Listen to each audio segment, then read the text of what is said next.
O que o ar, o leite, o solo e o latão têm em comum? São todos misturas. O ar é uma mistura de nitrogênio, oxigênio e outros gases. O leite é uma mistura de água, gordura, proteínas, carboidratos como a lactose e outras substâncias. Similarmente, o solo é uma mistura de muitas substâncias e o latão é uma mistura, mais especificamente uma liga, de cobre e zinco. A maioria das substâncias que encontramos no nosso dia a dia são misturas de duas ou mais substâncias. Notamos que uma mistura não é um composto químico. Em todos esses exemplos apresentados, os diferentes componentes das misturas não estão quimicamente combinados, ou seja, eles não reagem quimicamente entre si para formar compostos. Há uma característica interessante em uma mistura. Suas propriedades dependem da proporção dos diferentes componentes. Para entendermos isso melhor, vamos fazer 2 xícaras de leite? Se adicionarmos um torrão de açúcar, meia xícara de leite e uma colher de achocolatado em uma xícara e 2 torrões de açúcar, 3/4 de xícara de leite e uma colher de achocolatado em uma outra xícara, observaremos que a mistura preparada na segunda xícara ficará com uma cor mais clara, uma vez que colocamos mais leite e terá sabor mais adocicado pela adição de um torrão a mais de açúcar. Embora tenhamos colocado os mesmos componentes em ambas as xícaras, haverá diferenças em suas propriedades. Assim, podemos perceber que as propriedades de uma mistura, como cor e sabor, dependem da sua composição. Mas será que solução e mistura são a mesma coisa? Essa afirmação está parcialmente correta. Aprenderemos nesse vídeo que solução é um tipo importante de mistura. Nessa figura estão representados 3 copos com água. Em um deles foi adicionado lama, em outro foi adicionado sal de cozinha e no terceiro foi adicionado açúcar. Você consegue identificar qual dos copos tem cada uma das misturas só de olhar para eles?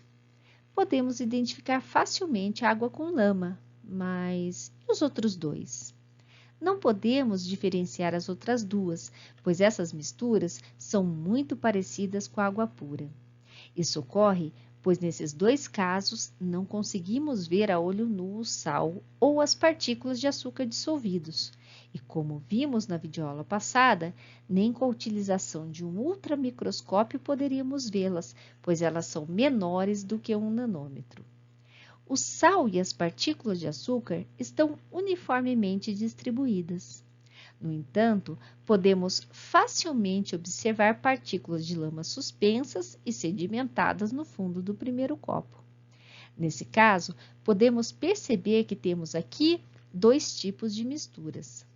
Na primeira mistura, a distribuição das partículas não é uniforme e seus componentes estão em fases diferentes, de tal forma que você consegue identificar os componentes separadamente.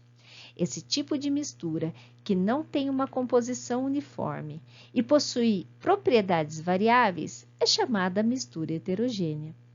Na segunda e terceira misturas, sua composição é totalmente uniforme e seus componentes estão em uma única fase, isto é, não podemos ver separadamente os componentes individuais da mistura.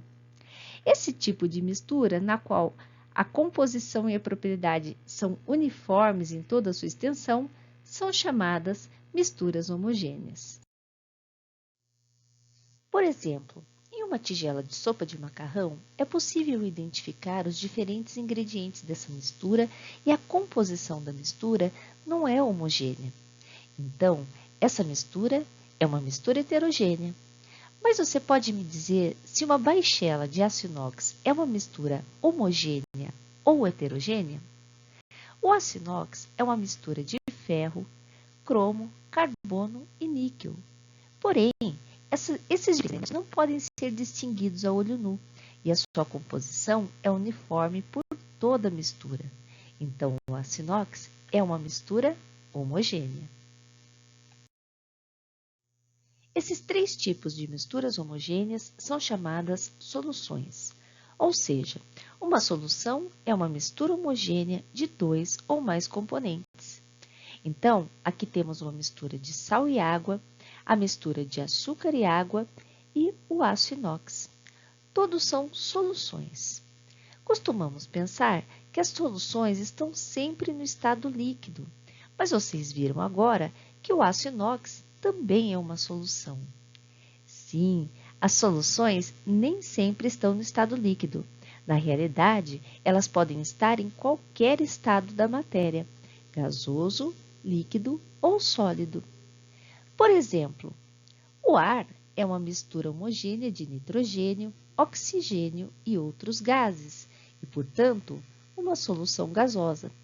Então, as soluções podem ser encontradas em qualquer dos 3 estados físicos da matéria. Agora eu vou fazer uma pergunta para você. Sabemos que o sal se dissolve na água para formar uma solução. Mas será que acontece o mesmo quando adicionamos sal no óleo? Não, o sal e o óleo não se misturam. Por que será? Pense nisso. Na próxima videoaula, nós vamos entender isso e vamos ver também como uma solução é formada, como suas propriedades se diferem das propriedades de seus componentes e como calcular a concentração das soluções. Então, até a próxima Química Online do CMC.